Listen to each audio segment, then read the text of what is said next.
In every room of Mark's house, a radio was playing. Not the same one. Each room had its own voice.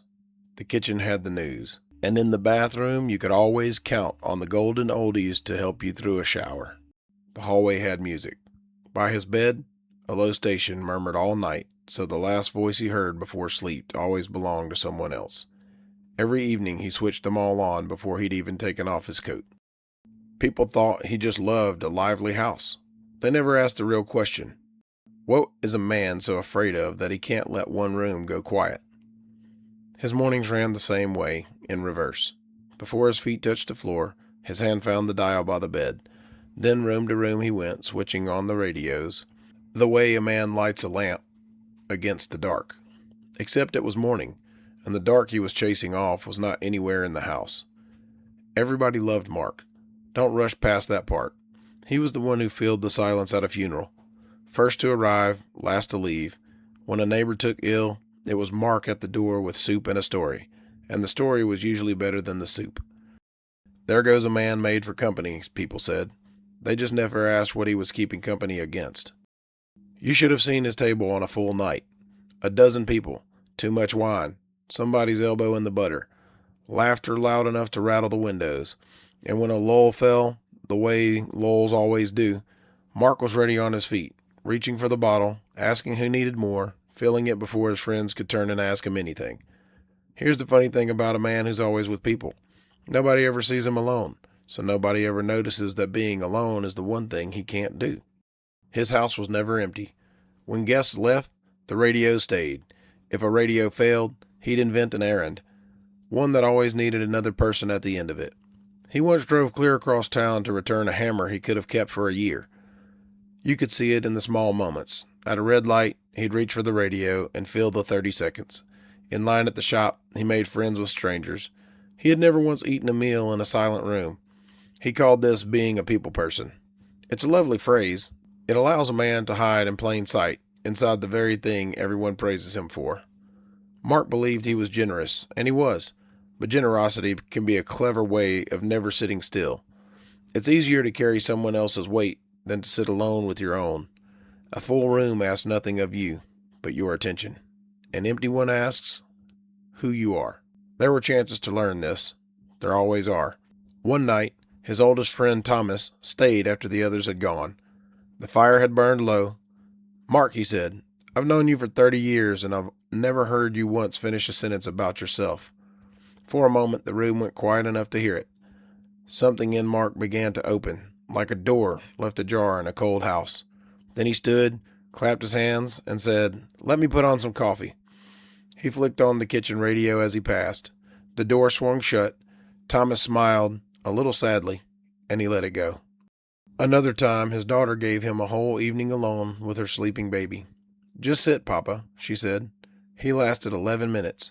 Then he woke the child, gently, on purpose, so he would have someone to talk to.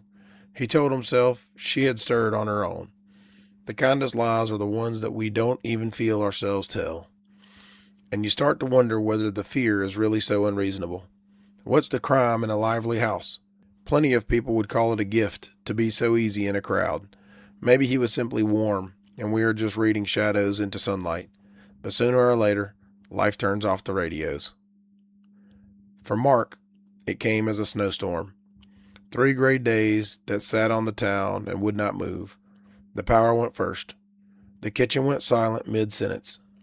The hallway music stopped between 2 notes, and the little voice by his bed, the one that had talked him to sleep for 40 years, died in the dark. Mark stood in his house, and for the first time, and longer than he could remember, not one room had a voice in it. There was only his own breath, and under it, faint and strange, the sound of his own heart. He had not heard that sound in many years. His fear did not break all at once. It broke gradually. First came the panic. He moved through the dark, flicking every switch, tapping every dial, as if the radios had only fallen asleep. He talked out loud to prove he wasn't afraid of the dark. He cleaned things that were already cleaned. He rehearsed the visits he'd make the moment the roads opened. There's only so long a man can dust and clean, but the storm was patient in a way Mark had never learned to be. Then, in the long second night, the panic wore itself out. And in the quiet, with no voice to reach for, the memories came on their own. Thomas, by the dying fire, waiting for a sentence that never came, his daughter's baby blinking, awake, because he couldn't sit still for 11 minutes. 40 years of dinners with the radio on, and every guest who had enjoyed his company, and himself known by everyone, yet known really by no one. The noise had been so loud for so long that he had never once heard the man underneath. Now the noise was gone, and the man was still there. So worn all the way down, out of errands and out of noise, Mark did the one thing he had never done. He sat, alone in the dark, in a house with no voice but his own. He braced for the worst. He had always believed that if he ever stopped, something terrible would be waiting for him in the quiet. A monster, a verdict, the full weight of every hour he had filled so he wouldn't have to feel it. But there was no monster in the silence. There was only a man, tired, a little afraid, far kinder than Mark had feared, someone who had stood at the door of every empty room Mark ever fled. Not to accuse him, only waiting to be let in. A friend, neglected for 50 years. He had never once knocked. He had simply waited, without a word of blame, for the day Mark might finally sit down and keep him company. And Mark suddenly understood the thing that he had known his entire life. The room was never empty. He had been waiting there all along. The storm broke on the fourth morning. The power returned with a hum, and the kitchen radio leapt back to life mid-sentence, exactly where it had died. Mark walked over, and he turned it off. He kept them off most of the evenings after that, one by one, room by room. Not all of them. A man is allowed his music. But he could sit in the empty house, now without the walls closing in, because he finally knew who was there with him. The guests still came, and he loved them. And when the door shut behind the last one, he was no longer left with a stranger. He was left with a friend, and was in no hurry to leave. "You seem less busy," Thomas said one evening. Mark laughed. "I stopped running," he said, "from the only person who was never going to leave." Mark lived many good years after that storm, and on the night he finally died, old and unhurried, the house was perfectly quiet. The kitchen radio had long gone off. The hallway was still, and by his bed, the little radio that had talked him to sleep for 40 years sat dark, untouched, and switched off. Hopefully you enjoyed this story, and if this reminds you of a Mark in your life, please feel free to share it with them so that they can enjoy just as you have. Please like and subscribe so that you can continue to get ancient wisdom without the fluff.